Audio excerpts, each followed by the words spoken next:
Tuhan, saya bersyukur. Ya oke, saudara boleh duduk ya. Saya mengucap syukur kepada Tuhan bisa kembali berada di tempat ini. Ya. Siapa yang masih ingat? Ya. Kalau tidak salah bulan apa itu, bulan Februari atau akhir Januari saya ada di sini. Dan percaya atau tidak, ya setelah itu saya ada di Indonesia dan baru kali ini ada di Indonesia lagi. Ya karena ya saya pernah bersaksi kepada saudara-saudara bahwa memang Tuhan sudah bawa saya untuk pelayanan ke berbagai tempat di bangsa-bangsa yang ada sampai saat ini daerah Asia, dan saya sangat bersyukur atas kebaikan Tuhan. Nah, siapa yang siap untuk mendengarkan firman Tuhan pada siang hari ini? Oke. Nah, sebelum saya bagikan firman Tuhan yang saya rasa memang mau Tuhan sampaikan, saya ingin saudara lihat satu ayat dulu ya. Pengkhotbah pasal yang pertama ayat yang ke-6. Pengkhotbah pasal yang pertama ayat yang ke-6. Kita baca sama-sama, ini bisa ditampilkan atau saudara bisa baca di Alkitab ya. Pengkhotbah pasal yang pertama ayat yang ke-6. Mari kita baca sama-sama. 1, 2, 3. Angin bertiup ke selatan, lalu berputar ke utara, terus menerus ia berputar, dan dalam putarannya angin itu kembali. Pengkhotbah itu ditulis oleh Raja Salomo yang penuh hikmat. Kita tahu dia menulis Amsal dan dia juga menulis kitab Pengkhotbah. Nah, dalam tulisannya dia mengamati apa yang ada dalam kehidupan di bumi ini, termasuk yang terjadi di alam. Nah, dia mengamati tentang angin. Dikatakan angin bertiup ke selatan, kemudian berputar ke utara, kemudian terus menerus ia berputar, tidak pernah berhenti, dan dalam putarannya angin itu kembali. Nah, saudara-saudara, kitab Pengkhotbah berbicara tentang kesia-siaan hidup tanpa Tuhan. Saudara boleh mendapatkan apa saja di dunia ini, saudara boleh mengalami apa saja di dalam dunia ini, tapi kalau tanpa Tuhan semuanya akan menjadi sia-sia. Dikatakan seperti menjaring angin. Artinya saudara tidak akan pernah bisa menjaring angin. Angin itu gak bisa dipegang, gak bisa dijaring. Nah, waktu pengkhotbah ini berbicara tentang angin, dia mengamati bahwa angin ini berputar seperti sirkuit, seperti lingkaran. Dari satu tempat dia berputar, dan katakan dari utara ke selatan, nanti ke utara lagi, berputar dan kembali.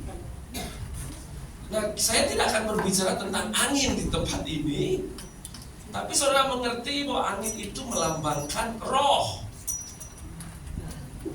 Setiap kita memiliki roh yang berasal dari Tuhan. Waktu Tuhan membentuk manusia, dikatakan dia membentuk manusia itu dari debu tanah, kemudian dia menghembuskan nafas hidup ke dalam diri manusia itu. Tubuh jasmani manusia berasal dari tanah, tetapi rohnya berasal dari nafas hidup Allah yang tidak lain daripada angin itu. Jadi kita bisa hidup itu karena nafasnya Allah. Roh kita itu berasal dari Allah sendiri. Tadi saya sudah katakan bahwa angin itu gambaran dari roh. Dan kalau roh itu berasal dari Tuhan, yang seharusnya terjadi adalah bahwa roh itu harus kembali kepada Tuhan, seperti angin itu yang kembali kepada asalnya. Kalau saudara hidup di dunia ini, apalagi kalau saudara sudah percaya kepada Yesus, maka roh saudara yang tadinya mati itu diberikan yang baru, dihidupkan kembali, dan nafas hidup Allah itu ada dalam diri saudara.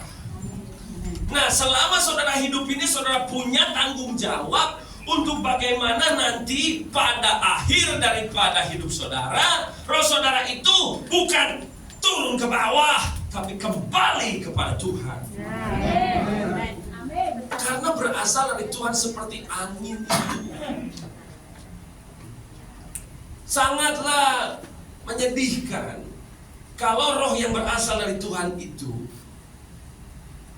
akhirnya tidak kembali kepada Tuhan. Sesuatu yang sangat menyedihkan pada saat kita meninggal.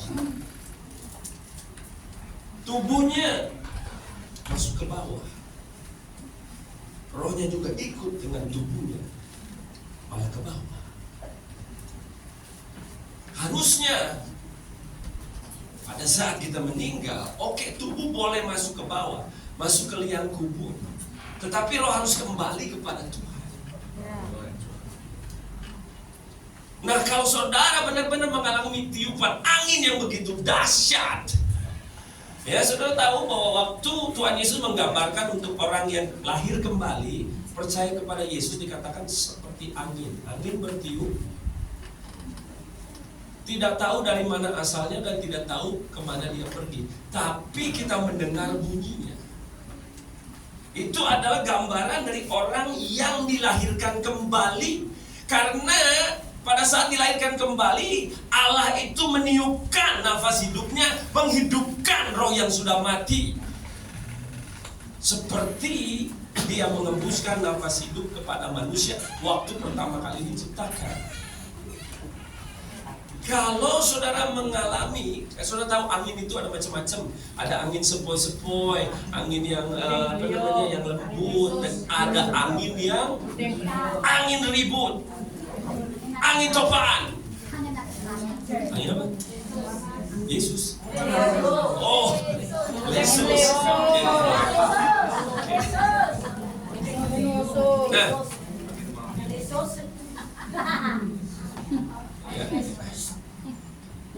Kalau saudara menerima roh itu seperti angin.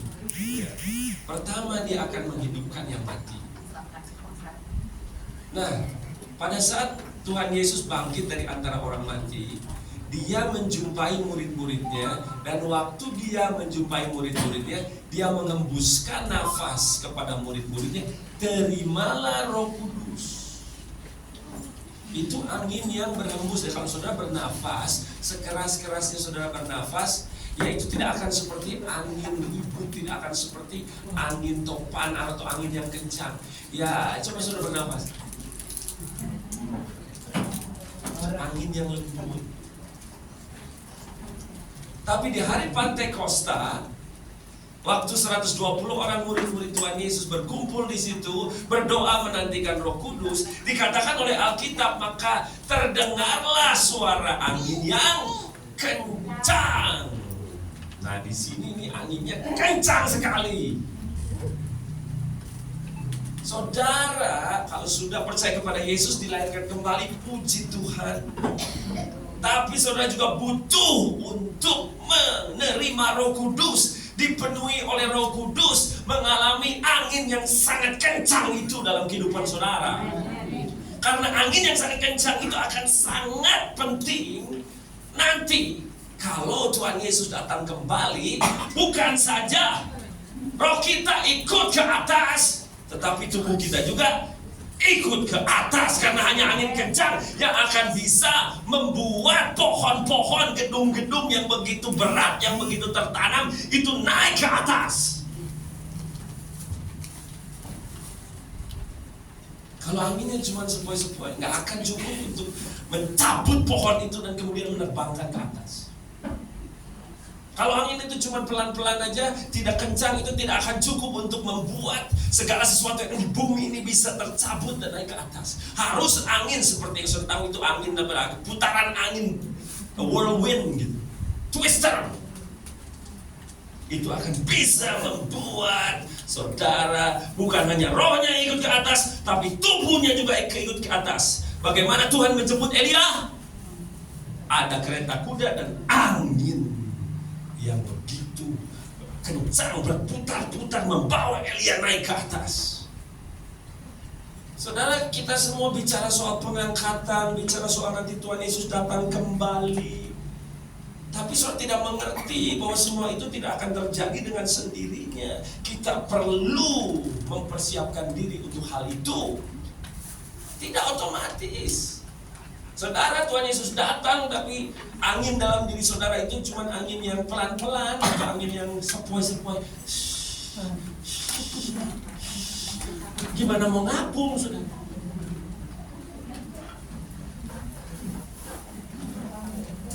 Apa kata iklan 14 angin itu tuh?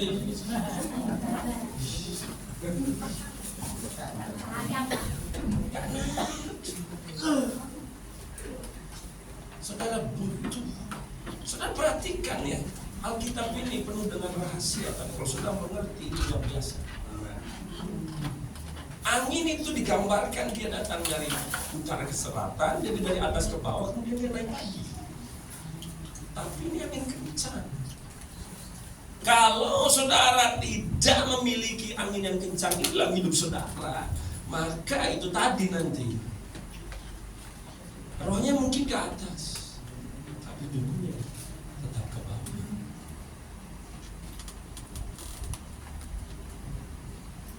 Jadi saudara, angin ini berbicara tentang kudus.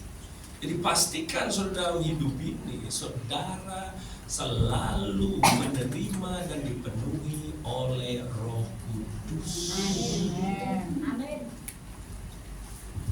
Tanpa saya mengerti, ternyata kalau saudara itu pelayanan, Roh Kudus akan membawa saudara juga. Itu seperti mengikuti anginnya. Dan itu akan seperti sirkuit.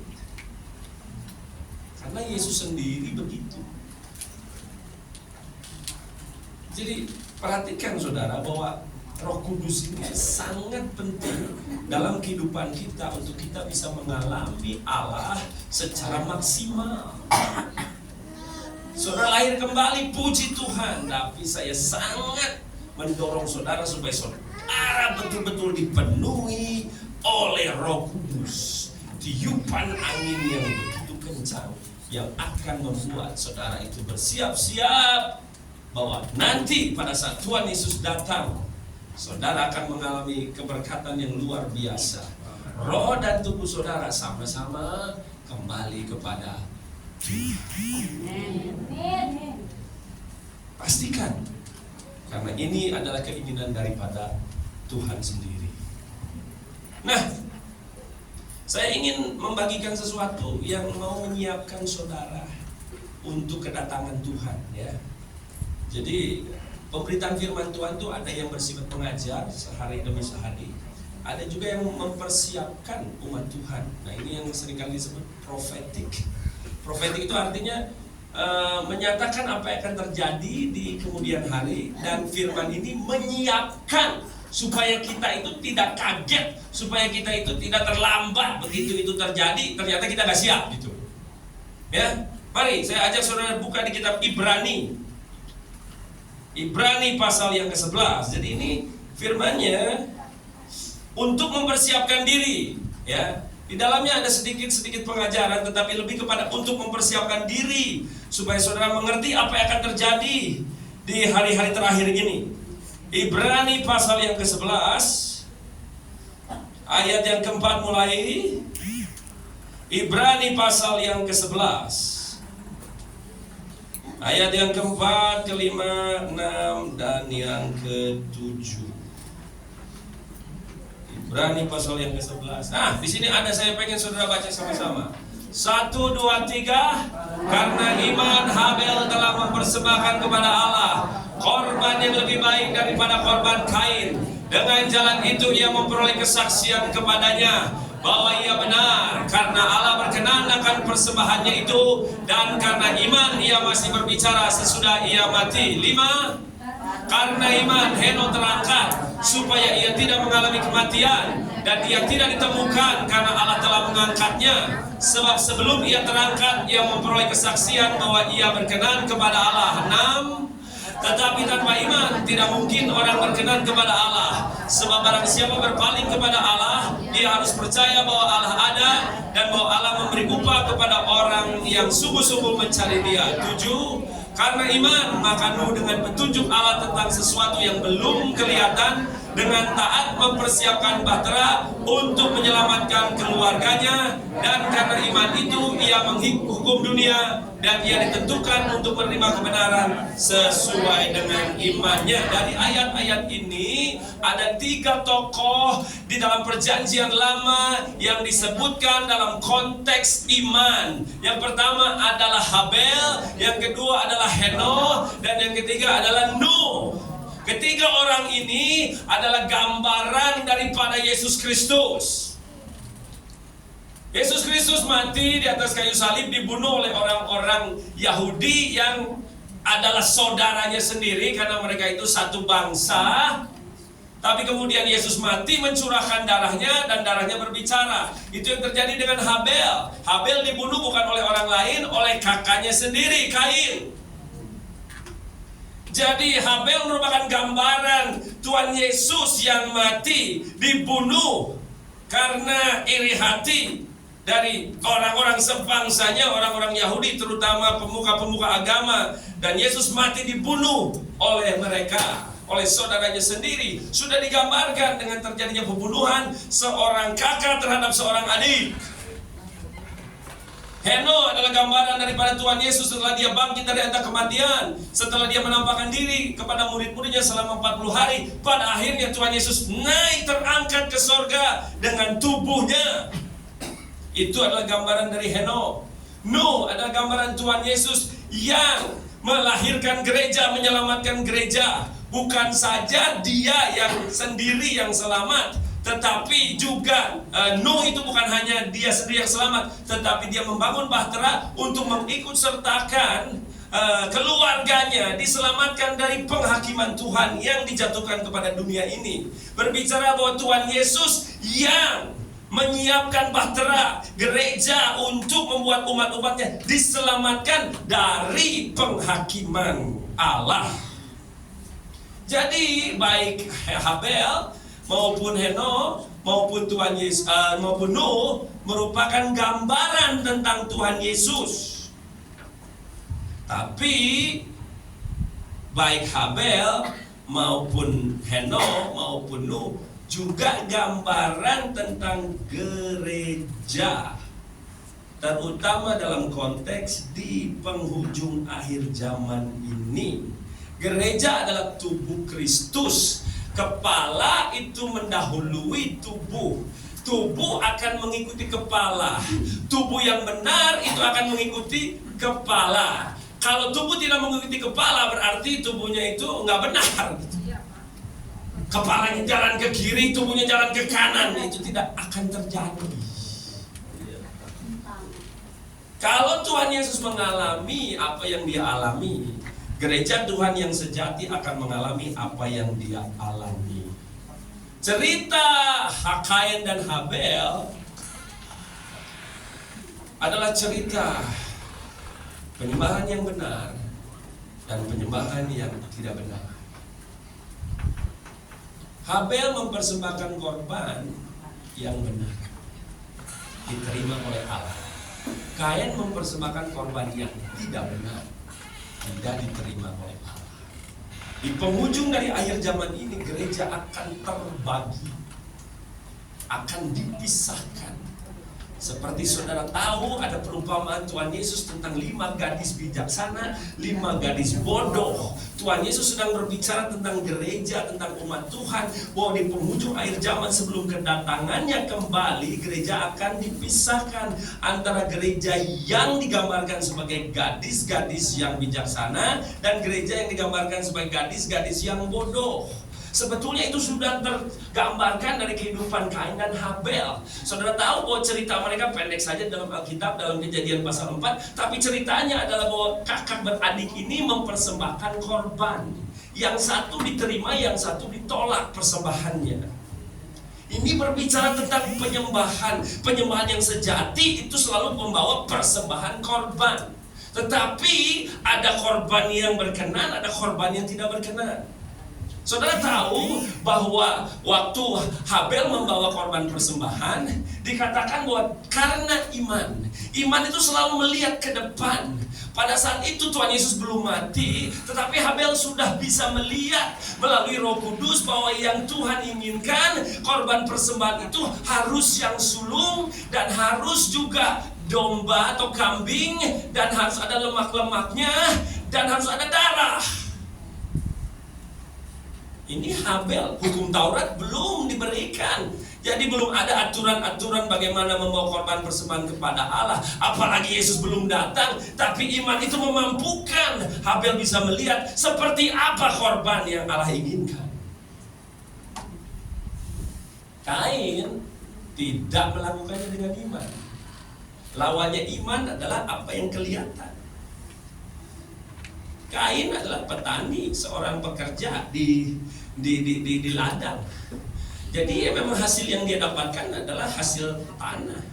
Dan dia main bawa aja begitu, karena ya inilah yang aku punya. Tidak mengerti bahwa ini bukan soal memberi biasa, tapi mempersembahkan kepada Tuhan. Saudara kalau memberi kepada orang yang biasa, saudara boleh beri apa saja. Tapi kalau saudara memberi kepada seorang pejabat tinggi, tidak bisa apa saja. Ada sesuatu yang perlu dipenuhi di situ. Apalagi kalau saudara memberinya karena ada kesalahan saudara. Ya kalau kita kan bikin salah sama orang, minta maaf sambil ngasih sesuatu gitu, ya maaf nih gitu. Tapi kalau saudara bikin salahnya kepada orang yang punya jabatan ataupun yang berkuasa, saudara nggak bisa bilang, ya maaf ya. Sama saudara tuh kalau misalnya saudara melakukan pelanggaran lalu lintas gitu. Pelanggaran lalu lintas, saudara menerobos lampu merah, dan kemudian ketangkap polisi, dan kemudian ya saudara mau jatuh gitu gara-gara ya menghindari, karena saudara menerobos lampu merah, ada kendaraan dari arah lain, saudara hampir ketabrak, saudara menghindari, kemudian Pak polisi lihatnya, gitu, kemudian pelanggaran, bayar denda.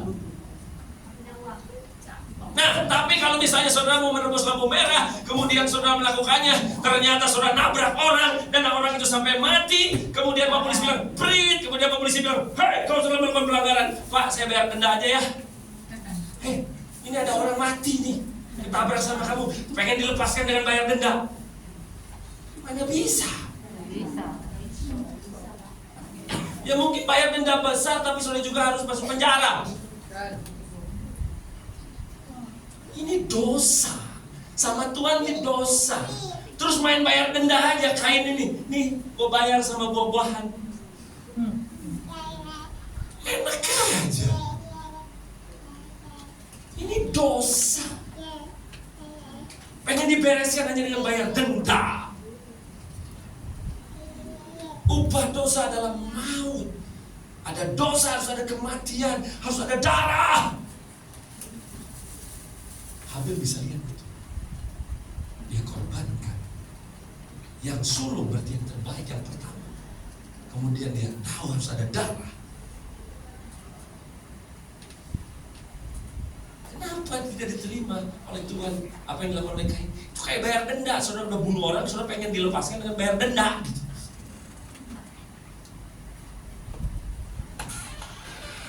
Oleh karena itu dikatakan bahwa sekalipun Kain itu dibunuh, Habel itu dibunuh, darahnya masih berbicara. Kalau saudara jadi orang benar, kalau saudara sampai meninggal karena ya misalnya ada orang yang mengambil nyawa saudara, saudara mungkin udah nggak ada, tapi darah saudara akan berbicara.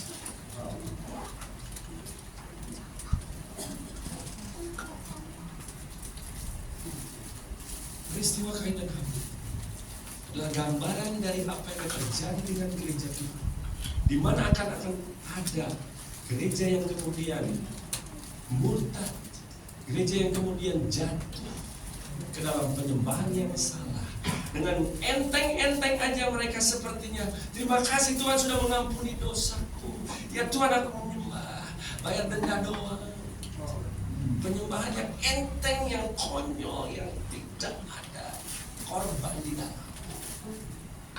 Saudara tahu makin banyak gereja-gereja seperti itu.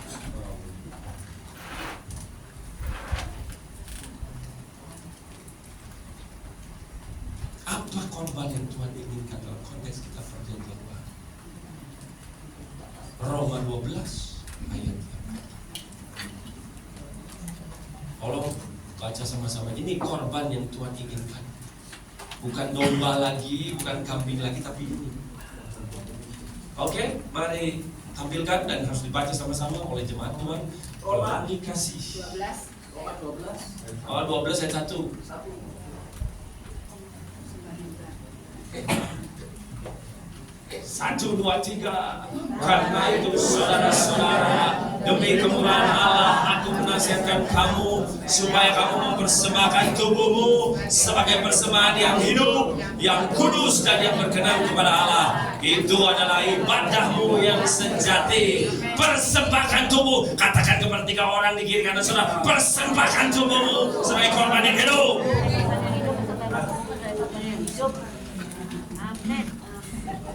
Tuhan, ini aku. Bayar denda aja ya, gitu. He wants your body. Dia ingin tubuh saudara. Ya ini ajalah sedikit ya. Hanya ini Tuhan persembahan. Hanya itu.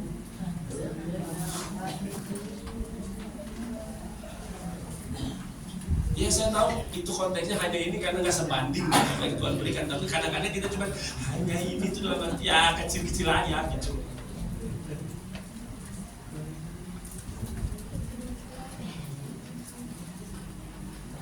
Semakin mendekati kedatangan Tuhan, akan ada orang-orang yang menjadi seperti kain. Akan ada orang-orang yang seperti apa? Gereja-gereja seperti kain, gereja-gereja seperti Habel. Dan gereja-gereja seperti kain itu akan menganiaya gereja-gereja seperti Habel. Bahkan seperti yang terjadi pada zaman Yesus, mereka akan membunuh orang-orang yang hidup dalam kehidupan yang sesungguhnya. Akan terjadi seperti orang-orang Farisi dan kawanannya yang membunuh saudaranya sendiri, Tuhan Yesus. Sekarang saja sudah mulai ngomongin segala macam penyembah-penyembah yang tidak benar, mengatakan penyembah yang ujung-ujungnya saudara akan lihat, suka atau tidak suka akan terjadi penganiayaan dari orang-orang yang penyembah palsu pada penyembah Allah. Akan banyak orang jadi mati gara-gara penyembah. Bukan lagi salah apa Habel sama Kain. Apa dia menyakiti Kain? Apa dia mencuri? Karena hamba Tuhan aja. Artinya, ya itu dia. Kita nggak salah yang menyembah-nyembah, tapi orang-orang yang Kain ini akan dilihat dan akan menghina. Kita nggak nyuri uang mereka, kita nggak ngejahatin mereka. Tapi hanya karena ibadah pada Allah, itu akan menimbulkan iri dan roh pembunuhan. Siap-siap kalau saudara bersungguh-sungguh dari Allah, jangan main-main. Nah, jadi Habel ini diperhitungkan benar. Kembali Ibrani 11 ayat 4. Saya mau garis bawahi bagaimana Tuhan bersaksi terhadap persembahan Habel. Ibrani 11 ayat 4. Tolong tampilkan lagi.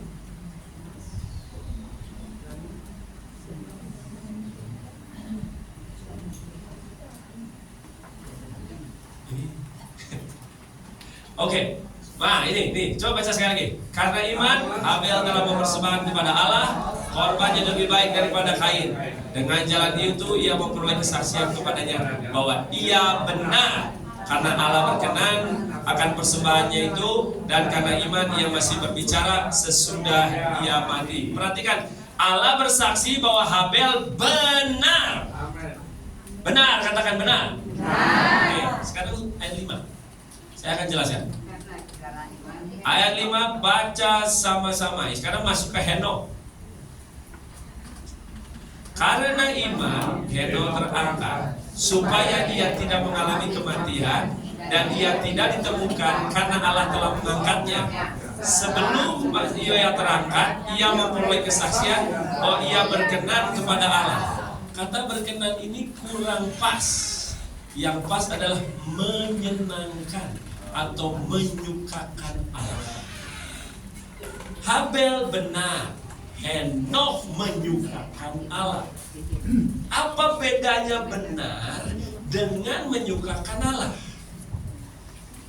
Saudara tahu, di sebuah sekolah ada seorang guru. Nah, guru ini mempunyai peraturan-peraturan untuk murid-muridnya di dalam kelas. Selama murid-muridnya tidak melanggar peraturan ini, maka guru itu sudah cukup senang dan tidak akan memberikan hukuman kepada murid-muridnya. Jangan ribut. Kalau misalnya duduknya duduk yang manis.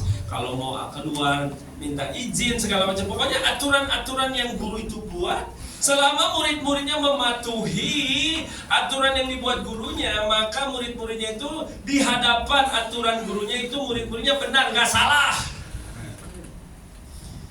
Nah, kebanyakan murid-muridnya sudah puas dengan pokoknya yang penting saya bisa memenuhi peraturan daripada guru saya. Pokoknya saya nggak bikin masalah, saya tidak melanggar apa yang dijadikan aturan itu, sehingga saya tidak bersalah di hadapan guru saya, sehingga saya tidak akan dihukum. Pokoknya asal sudah itu, sudah puas. Tapi ada satu orang murid yang tidak puas dengan itu. Murid ini lihat gurunya ini sibuk gitu. Banyak pekerjaan yang harus diselesaikan, dia juga harus banyak yang diurusi. Nah, jadi waktu murid ini memperhatikan bahwa gurunya ini memang baik, dia memberikan aturan supaya tertib kelasnya, tapi juga lihat bahwa gurunya ini sibuk. Jadi pada waktu istirahat, si murid yang satu ini mendatangi gurunya. Pak, saya lihat Bapak ini memang sangat penuh dengan banyak pekerjaan. Bapak sudah memberikan kami aturan yang sangat baik untuk kami ikuti supaya kelas itu berlangsung dengan tertib. Saya perhatikan Bapak setelah beberapa hari, saya lihat Bapak ini selalu mengerjakan ini. Boleh saya bantu, Pak?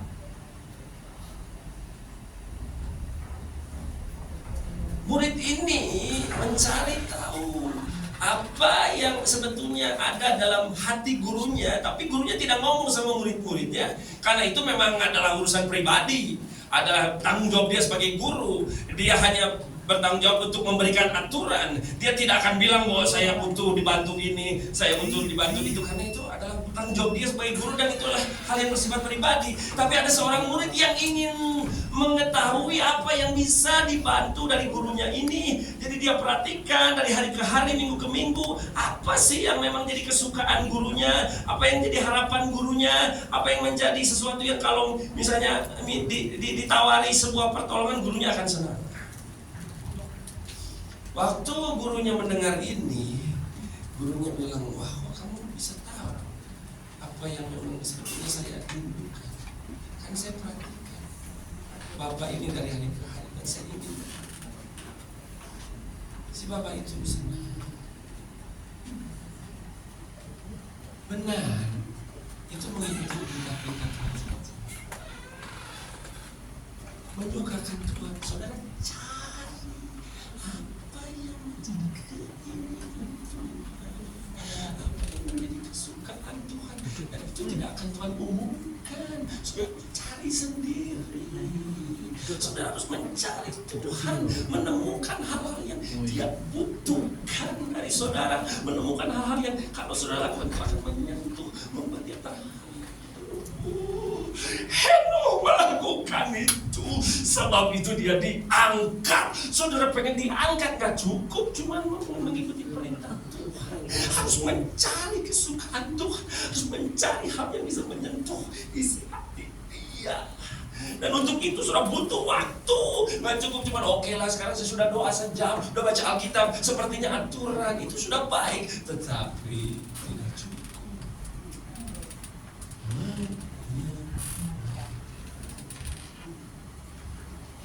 Taat itu basic.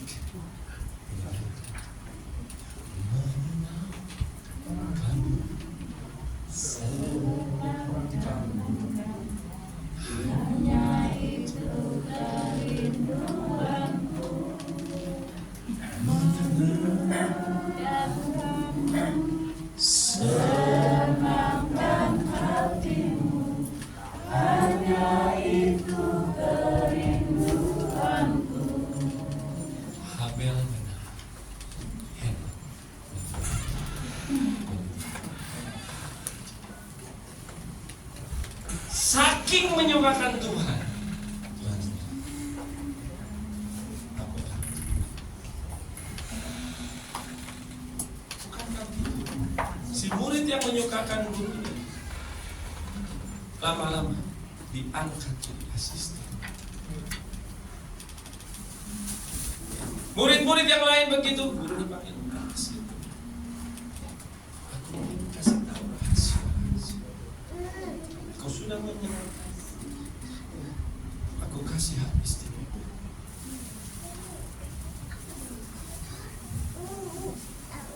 Itulah yang kita tahu memang gambaran dari pengganti. Karena dia tidak mau.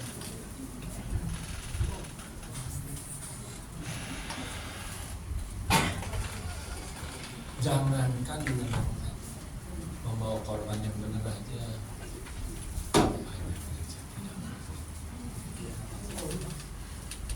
jauh. Aku pengen diangkat, terguling ke dalam itu, terprosok bukan terangkat.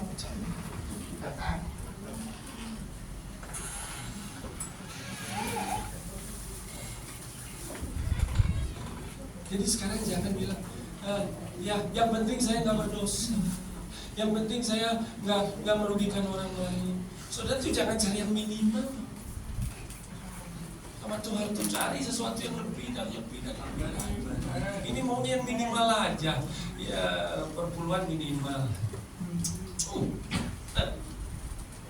Lebih kalau ingin menyukakan. Tapi kan saya nggak dosa kalau nggak ngasih. Ya memang nggak dosa, tapi mau menyenangkan tidak.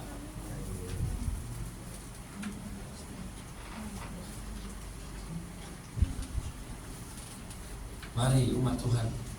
Saya tidak tahu kenapa saya bicara ini dan saudara, saya tahu saudara dari kalangan orang-orang sederhana.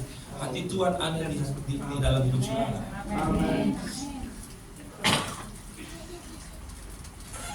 Di kalangan orang-orang yang kaya-kaya yang sepertinya saya dilarang berbicara. Biarkan mereka terguling. Oke, masuk. Yang ketujuh, ini ke-6 dulu, jelaskan nih, Heno. Ayat 6 dulu, sama-sama baca. So, ini ayat buat saudara ya, baca. Tanpa iman tidak mungkin orang berkenan. Ganti kata berkenannya sih ganti. Menyukakan Allah.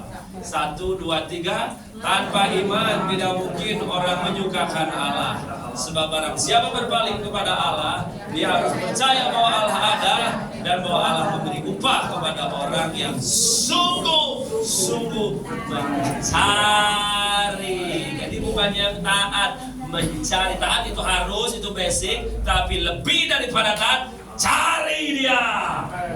Kayak si murid itu mencari apa sih yang menjadi kebutuhan gurunya, apa sih yang menyukakan gurunya.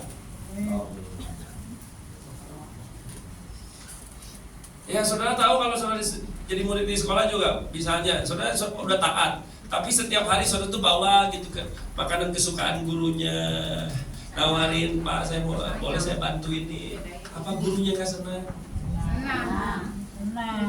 Apakah harus muridnya melakukan itu? Kan tidak. Tapi dia ingin.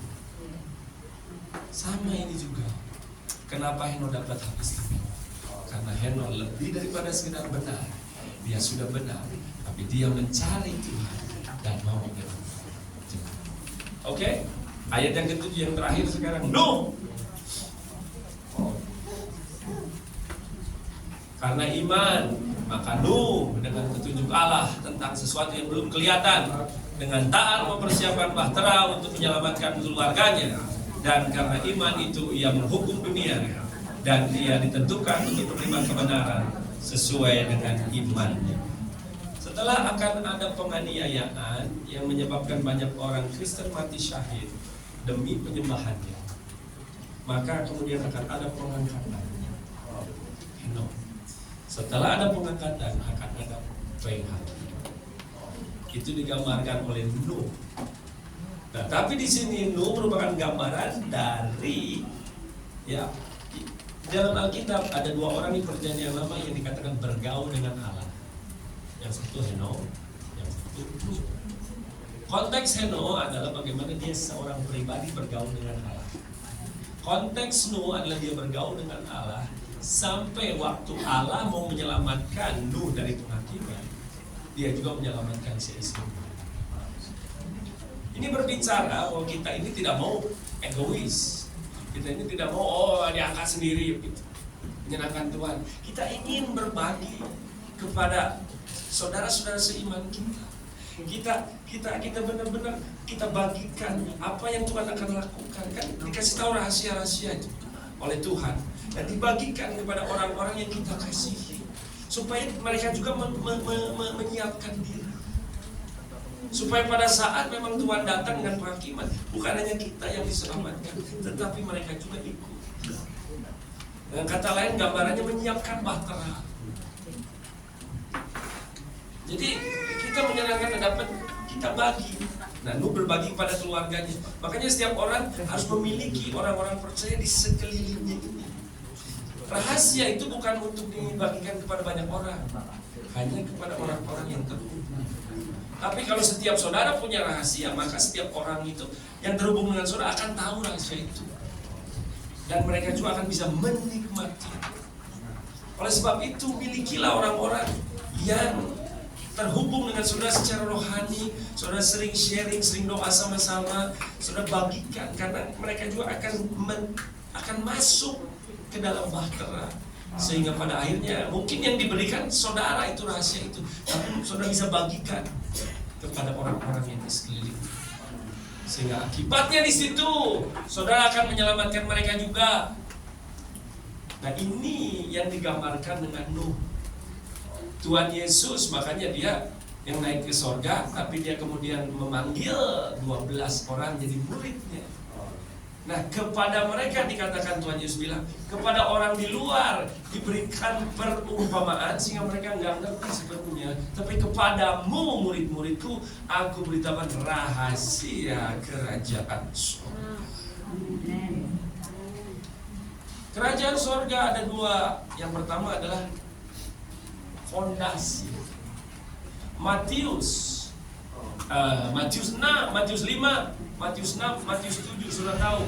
Berbahagialah orang yang miskin di hadapan Allah, karena ia yang punya kerajaan sorga. Berbahagialah orang yang berduka cita, maka dia hidup. Kau sudah mendengar bahwa mata ganti mata, tetapi aku berkata kepadamu, jangan melawan orang yang mengejar. Itu fondasi kerajaan sorga. Itu adalah gambaran. Saudara tahu bahwa kita ini disiapkan untuk jadi raja, memerintah bersama dengan Tuhan Yesus. Oleh karena itu Tuhan Yesus waktu datang ke dunia ini, dia memerintahkan kerajaan Allah.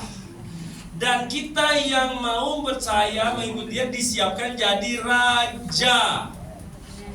Nah, dalam proses dipersiapkan jadi raja ada 3 pengajaran yang panjang yang Tuhan Yesus berikan.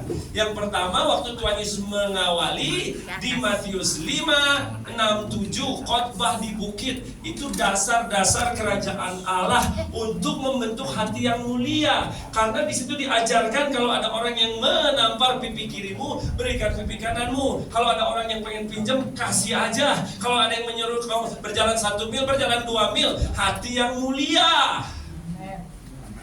Tapi raja itu nggak cukup punya hati yang mulia saja. Raja itu harus berhikmat. Oleh karena itu harus mengerti rahasia. Orang yang berhikmat mengerti rahasia. Sebab itu di Matius 13 Tuhan Yesus berbicara tentang perumpamaan. Karena perumpamaan itu akan menyatakan sesuatu yang nggak kelihatan, tapi menyembunyikan apa yang dinyatakan. Di situ diperlukan hikmat. Maka dia memisahkan antara orang banyak, yang fondasi, yang dasar-dasar diajarin kepada semua orang. Begitu yang rahasia hanya kepada murid-muridnya. Karena murid-muridnya ini ingin lebih. Dari hati yang mulia diperlengkapi dengan pikiran yang berhikmat. Itu raja. Jadi saudara memang harus punya hati yang mulia. Tapi pastikan juga saudara memiliki hikmat, mengerti rahasia-rahasia kerajaan sorga. Yang terakhir, jadi ada pengajaran Matius 5, 6, 7, Matius 13 dan Matius 24, 25 tentang ujian akhir. Kalau sekolah kan gitu, ada sekolah dasar, sekolah menengah, universitas, di situ wisuda. Sekolah dasar sudah belajar A B C D E F G gitu. 1, 2, 3. Begitu tambah naik kelas makin susah. Penuh hikmah. Nanti yang paling sulit itu ujian akhir. Semua bahan dan saudara harus benar-benar mengerahkan seluruh kemampuan saudara untuk bisa lulus. Raja itu yang terakhir harus berani menyerahkan nyawanya buat negara. Kalau saudara pada akhirnya memiliki kerelaan, kesediaan untuk memberikan seluruh jiwa raga saudara kepada Tuhan. Setelah saudara punya hati yang mulia, setelah saudara penuh dengan hikmah, saudara lulus. Waktu Tuhan Yesus datang, saudara akan menerima bersama dengan Dia. Karena yang boleh ada di situ hanyalah raja. Nah, makanya saya siapkan. Tadi saya sudah katakan di awal, ini bersifat profetik. Jadi saya mau supaya saudara mengerti gitu apa yang akan terjadi kelak dan bagaimana saudara harus menyiapkan diri. Pastikan saudara memberi korban yang benar di hadapan Allah, dan korban itu tidak lain dan tidak bukan adalah tubuh saudara sendiri yang dipersembahkan kepada Tuhan. Biarlah Tuhan pakai tubuh saudara untuk kemuliaan. Dan kemudian saudara jangan hanya puas dengan yang penting udah nurut perintah Tuhan. Puji Tuhan untuk itu. Carilah Tuhan lebih lagi supaya saudara mendapatkan keinginan hatinya, apa yang menyukakan Dia dan terutama apa yang Dia butuhkan dari kita. Dan akhirnya saudara akan benar-benar, dan setelah dapat pernyataan itu, saudara bagikan itu kepada orang-orang yang terhubung dengan saudara. Karena Tuhan tidak ingin bahwa rahasia itu hanya untuk saudara, tapi juga bukan untuk semua orang, tapi untuk orang-orang yang ikut saudara, yang saudara muridkan, yang saudara bawa menjadi komunitas keluarga rohani saudara untuk bersama-sama mengalami Tuhan. Begitu saudara melakukan itu, saudara sedang menyiapkan sesuatu yang baik untuk hidup saudara, sehingga pada saat Tuhan datang, saudara sudah ada angin kencang bertiup di dalam diri saudara. Begitu Tuhan mau datang, saudara sudah siap begini. I'm ready.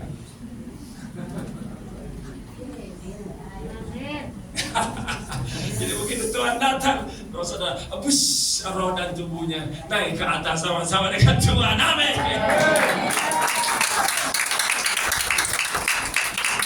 Jangan Tuhan mau datang, sebentar tunggu dulu, belum siap. Kenapa belum siap? Waktu berjalan terus, cepat atau lambat kan ada itu stiker, ready or not, Jesus is coming. Ya artinya ready or not Jesus is coming, tapi yang nggak ready, itu hari kedatangan Tuhan itu menjadi hari yang paling mengerikan dalam seumur hidup. Tuhan aku siap. Kita berterbang seperti balon ada isi airnya. Blutuk.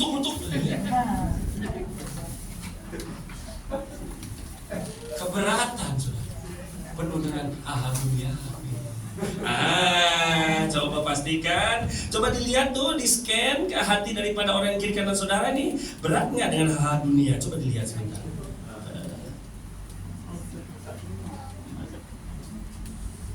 Ayo terbang. Gimana mau terbang sudah bawa ini, bawa itu, bawa ini. Kalau naik pesawatnya dibatasi bagasinya. Pengen mau banyak-banyak. Gak bisa terbang. Pastikan saudara, ya, sudah diberkati oleh Tuhan bersama. Kita nyanyi, kita masuk dalam penyembahan. Bawa sekarang latihan sedikit, rohnya bawa kepada Tuhan. Naik ke atas, ya. Saudara yang sakit akan disembuhkan, dan pembunuhan berat akan dilepaskan. Nah, kita akan masuk. Mau jadi heno? Mau ya udah saya sendiri aja. Haleluya.